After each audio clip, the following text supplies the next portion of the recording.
Om Shanti, and welcome to Soul to Soul. And my name is Rose from the Brahma Kumaris in Glasgow. And tonight we're going to look at finding fullness. So I thought first of all we'll look at what do we mean and why are we wanting to find fullness. Everything comes at its own time.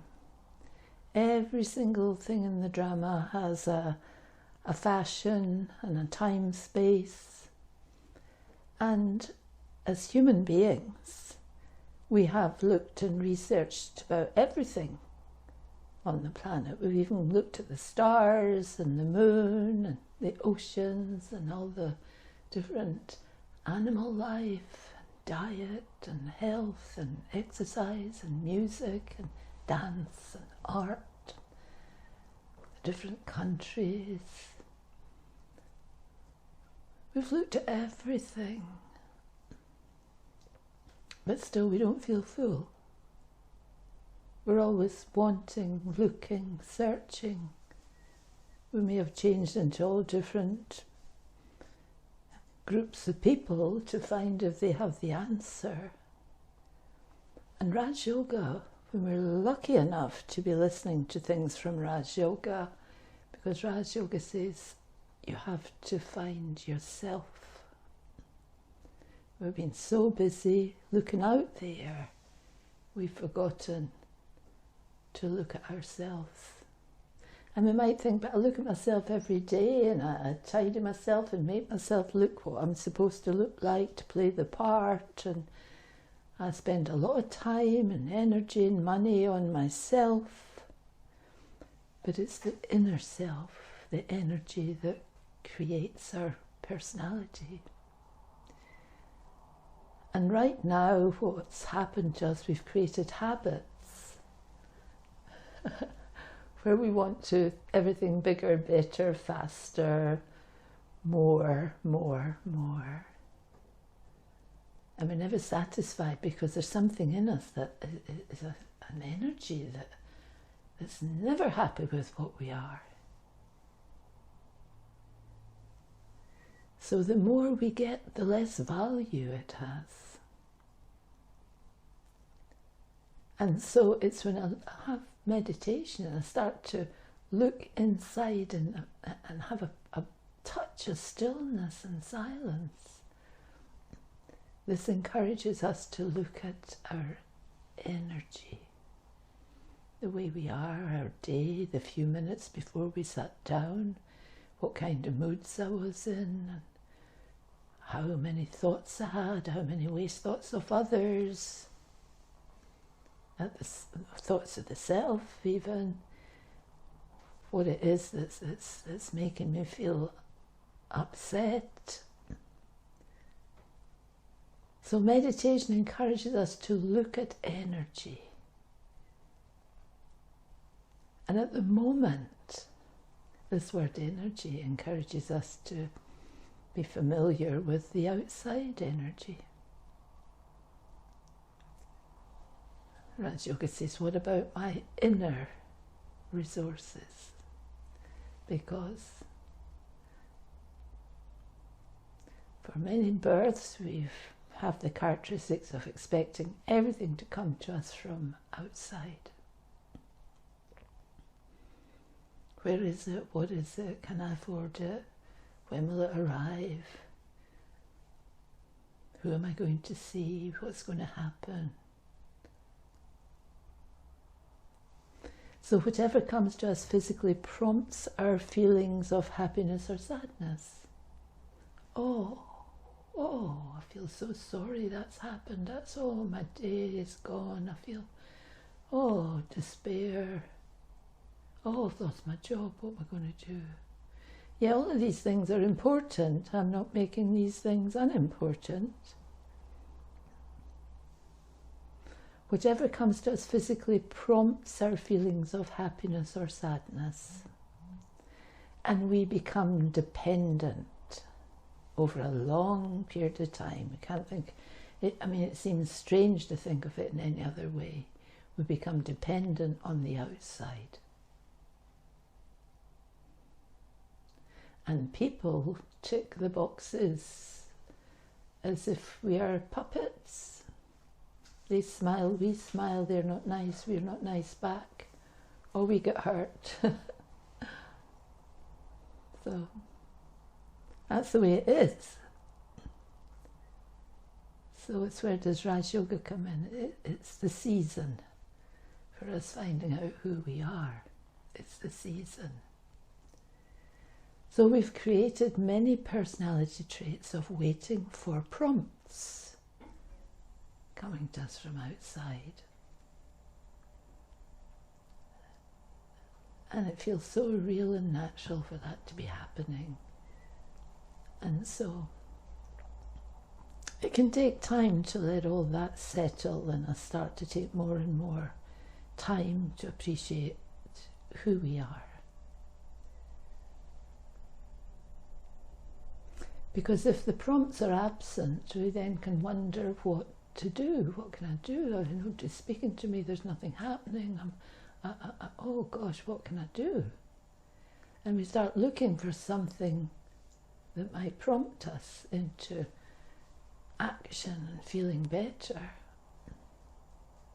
I'm not saying don't do that, but just realize this is what's happening to us. This is what has happened to us. But to remember always that nothing is forever. Nothing is forever. None of the things we think are great last forever, and none of the things that make us sad last forever. We can look at money, parents, possessions, jobs, etc. And if I don't appreciate these things, I will have regrets. So I need to learn how to interact through knowing who I am and what energy I have available with all of these areas in physical life. So it's not that I get rid of everything and think, oh gosh, I'm going to practice being silent or still. No, there's a way of doing all of this.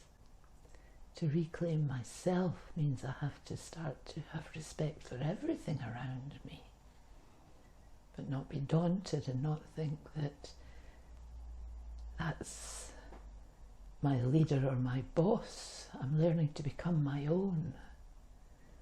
But still I have to have appreciation of people in positions, etc. And so I hear about peace and love, but I might think it's too hard to apply in the real world when I'm having situations, and I might not understand it so much myself, or I might, but I know that people around me don't or choose not to. But really,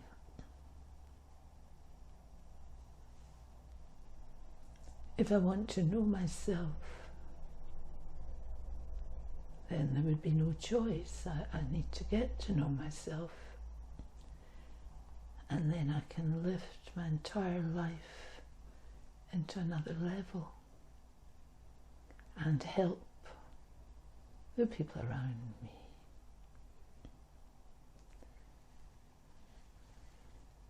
So, learning about myself teaches me to feel light-hearted, a relief.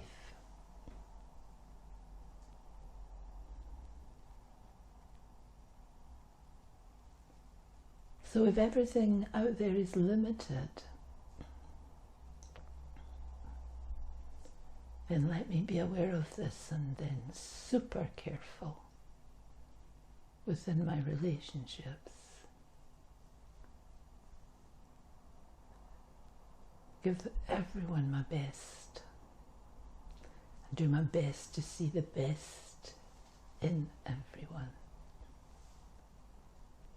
and take time for ourselves and think about, who am I? And then you can practice seeing yourself as the energy in the center of the forehead, the soul.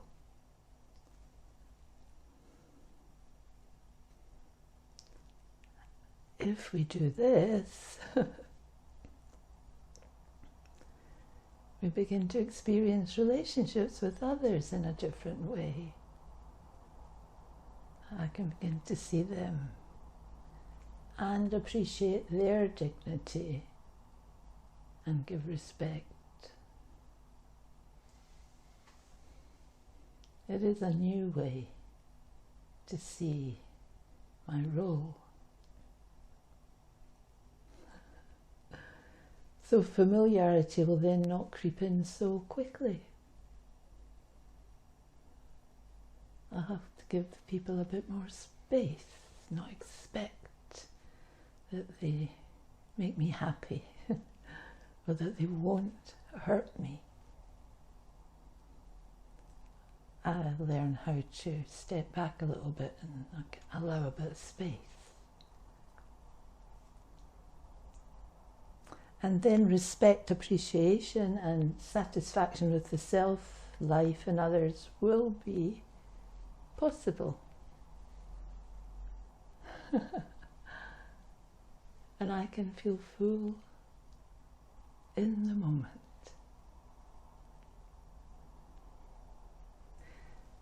So if I can think like this, teach myself to think like this, then this is like a precious gift. Because slowly, it might not happen quickly, but slowly, a feeling inside begins to grow. Because more and more of myself becomes visible to myself. I don't feel so needy.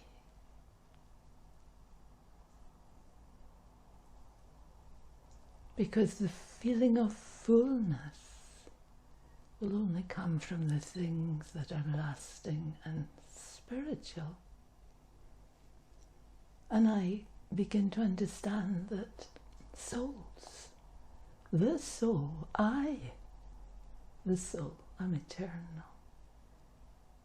And that I, the self, am forever. This is a very deep truth.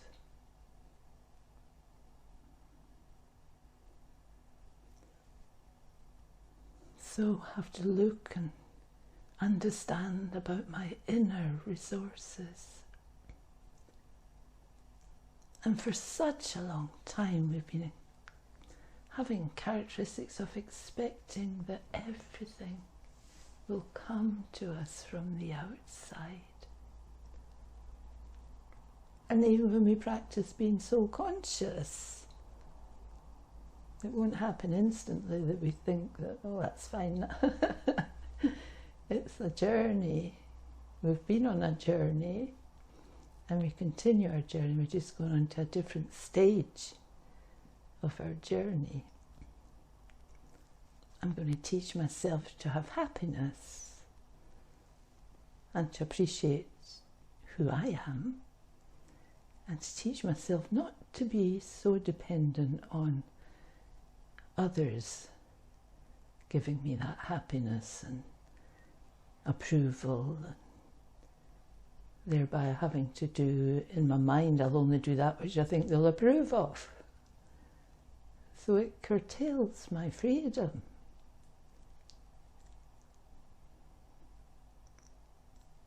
So we've become dependent on the outside. And we've been dependent on how people respond to us, and that motivates me into my script, actually, what I'm going to say and how I'm going to act, how I'm going to dress, what I'm going to do. Raja Yoga offers me the chance to know who I am.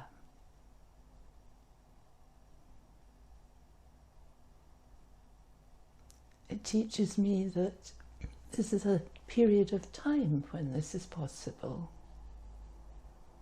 and that all the things I'm dependent on also have their own time period, and that nothing lasts forever. And to value whatever resources I have. If I have money, then wow, that's good fortune. If I have parents, possessions and a job, let me look at them and value them for the fact they're part of my journey. Let me treat them with that respect and dignity. And I hear about peace and love, but I might think it's too hard to apply in the real world. But is it so hard? When I see the benefits and the outcome and the fact that the people around me can benefit, and my relationships can improve, and my feeling of fullness inside can increase day by day. So to think about this for ourselves, who am I?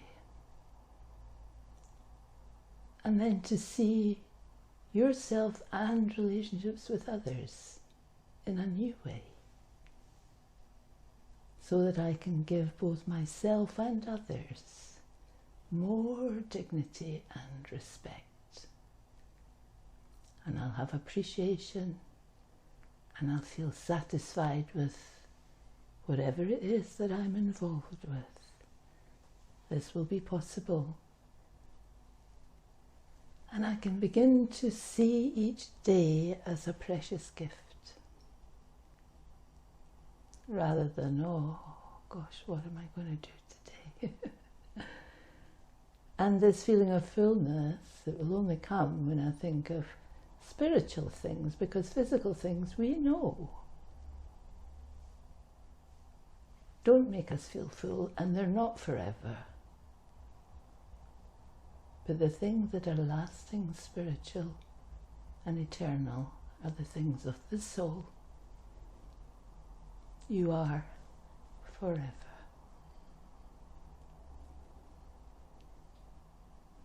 Om Shanti.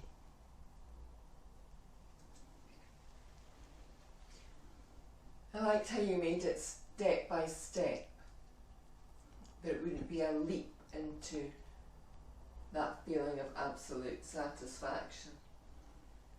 And I was thinking even just a little, to stop complaining and start appreciating, would make a person quite different in today's world. It's quite normal to just complain and moan all the time. Yeah. It's the topic of conversation is usually what's wrong, not what's right. Yeah. And people are your friends. The more you complain, they think, oh, here, she's one of me. She's the same as me. We've got the habit of telling people all the bad news. Why? Because we're attached to the physical, and we follow what we think is required of us. We want to please. If someone wants to talk negative, we will talk negative too, so as to make them feel okay, they've got someone with an ear that's listening to them. Okay.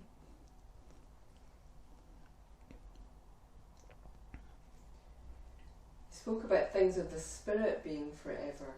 This word eternal, it's quite mind-blowing. It's almost as if my everyday way of thinking can't grasp what that means to be eternal. So how do I start, to make that, explore that possibility that I am an eternal being?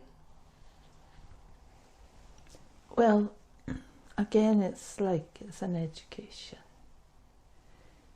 First of all, you have to look at where you're at. And if where you're at has stress, tension, ill health, problems with thinking, etc., and you practice a little bit, even if you don't understand too much about the word peace, but just whew, what a relief. Because, you know, when I look back years ago, even for the people around me to all go out and the room to become still was like, oh, for goodness sake, what a relief. And that was physical. That was a physical approach, but I felt so much better by the time everyone charged back in again. It was like, oh, I had a space. So we're looking at it differently now, that we're knowingly, even in a crowded room, even in a busy household, going to find a way to find spaces for ourselves, to stop interacting with others, to look at the thoughts that are in my own head and start to listen to the fact that we might be energy and to think about it, and even to that level to feel the benefit.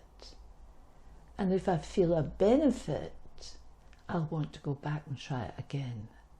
And it's like going to school. The more that I do this, the stronger it will become, and the more and more I'll understand I am an eternal being of energy.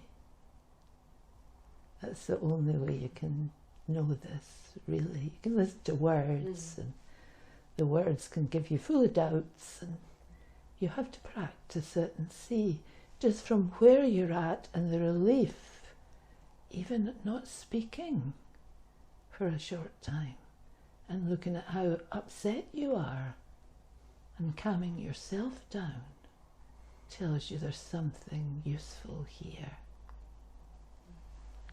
Okay?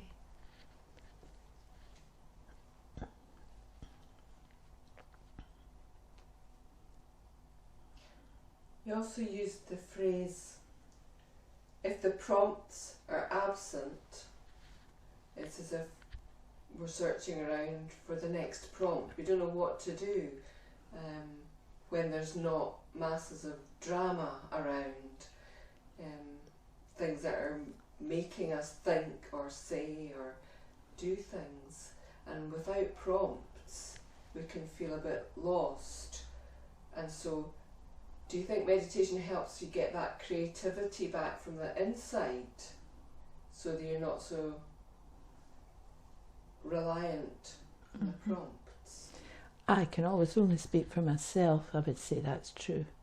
Just say, for instance, all your family moved to Australia and then the internet breaks down, so you can't have any Skype calls, or it's very difficult to communicate.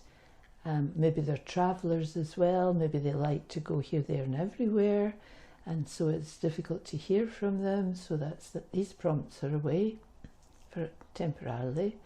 And then say you lose your job, but you had that every day to look forward to, the people you knew, the thing you were trained to do, the typing, or answering phones, or running here or there, or organising, that's gone. And so you find yourself with very few things around you to motivate you, and you start to think, now I'm lonely. I'm sad, I'm lonely, nobody cares, I haven't got anybody, what am I going to do? Now, this is how we could feel, but this actually isn't really true. And I found for myself, the minute I started doing meditation and thinking about the things I was hearing, it triggered off a process in us, and I think that process is in all of us. It's a process of creativity. It's not just a few people are artists, and a few people can dance, and one or two people can sing, and people can do this and that. We all have something in us that is our creative process. And if you get engrossed in that, before you know it, you're not lonely. And also, if we start to apply some of these rules with people around us, we won't feel that, we're relying on the prompts, but rather that I have something to share which might actually be useful to them. So this, I think, is how it works. Okay? So thank you. And I think that we'll now have a minute or two of meditation.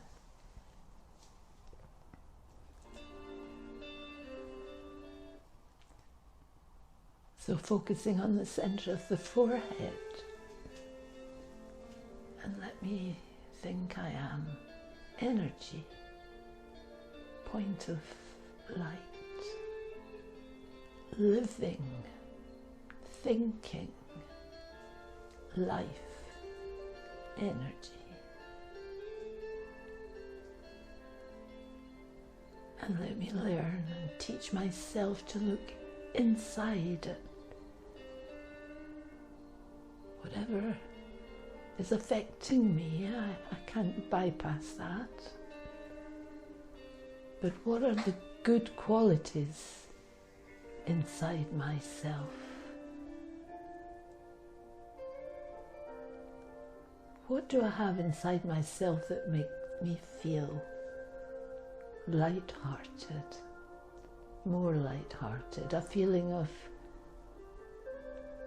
relief, peace, calmness, that I'd never looked at before, and that can be quite astonishing. Why? Because we didn't have the time to look inside. It's when I take the time to look within, I can see myself. And then I can decide what I'm going to do about myself to keep myself fresh and happy. I am a soul. I have the beautiful gift of understanding myself. I am light.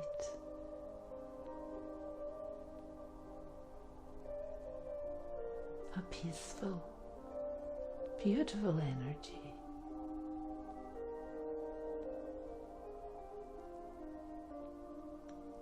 I am the eternal soul.